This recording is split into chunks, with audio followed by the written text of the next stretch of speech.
พี่น้องเอ้ยเพิ่นว่าขั้นใจประสงค์แล้วอยู่เมืองแก้วกระดานหอดใจประสงค์ยอดแก้วอยู่ในธรรมกะควรหาสิบแม่น้ำเศร้าแม่น้ำขจีทองเฮือกายสิบยันผู้เศร้ายันผาขจีทางทางดันขั้นมีสิบผาขันผู้ผาตันขจีสิวขั้นเป็นสิวบ่ได้สิเชิญฝากให้พาลงอันนี้เป็นพยาธรรมสอนจิตสอนใจว่าคนเฮานี่มีใจเป็นไงขั้นใจเฮามักใจปรารถนาแล้วนั่นเฮ็ดได้ทุกสิ่งทุกอย่างบ่ว่าสิความดีหรือความชั่วถ้าจิตใจดวงนั้นปราศจากสติปัญญาในการควบคุมแยกแยะผิดชอบชั่วดีบ่ได้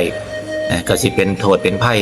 สิ่งที่เฮามักสิ่งที่เฮาปรารถนานั้นบ่ได้แปลว่ามันดีงามหรือว่าถูกต้องเสมอไปถ้าใจเฮาเห็นผิดหรือว่าบางสิ่งบางอย่างที่เฮาบ่มักสิ่งที่เฮาสร้างสิ่งที่เฮาบ่ปรารถนาก็บ่ได้แปลว่ามันเป็นสิ่งที่บ่ดี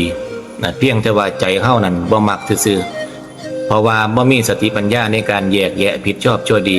พระสัมมาสัมพุทธเจ้าจึงว่าคนเฮาบ่ว่าสิดีหรือชั่วนั้นสำเร็จที่ใจมีใจเป็นหัวหน้ามีใจเป็นใหญ่มีใจเป็นประธานคนสิดีชั่วนั้นพอใจเจ้านำสร้างงานเพิ่นว่าจังว่าการดูแลรักษาใดๆในโลกนี้การดูแลรักษาใจตนเองนั้นประเสริฐที่สุดผู้จังหนึ่งดีปานใดเขาเฮ็ดดีนำปานใดก็บ่ว่าดีเพราะเห็นคุณงามความดีเขาเพราะว่าเฮาสร้างเขาอคติต่อเขาผู้จังหนึ่งสัวปานใดก็ว่าดีแต่ว่ามันมองจังไดเพราะว่าอย่างที่มันมักมันหลงเพราะว่าใจมันหลงใจมันขาดปัญญาก็เลยเฮ็ดให้แยกแยะผิดชอบชั่วดีบ่ได้เพิ่นจังว่าให้รักษาใจเจ้าของเด้อรักษาใจเจ้าของนั้นประเสริฐที่สุดเด้อว่าซั่นให้มีสติปัญญาในการควบคุม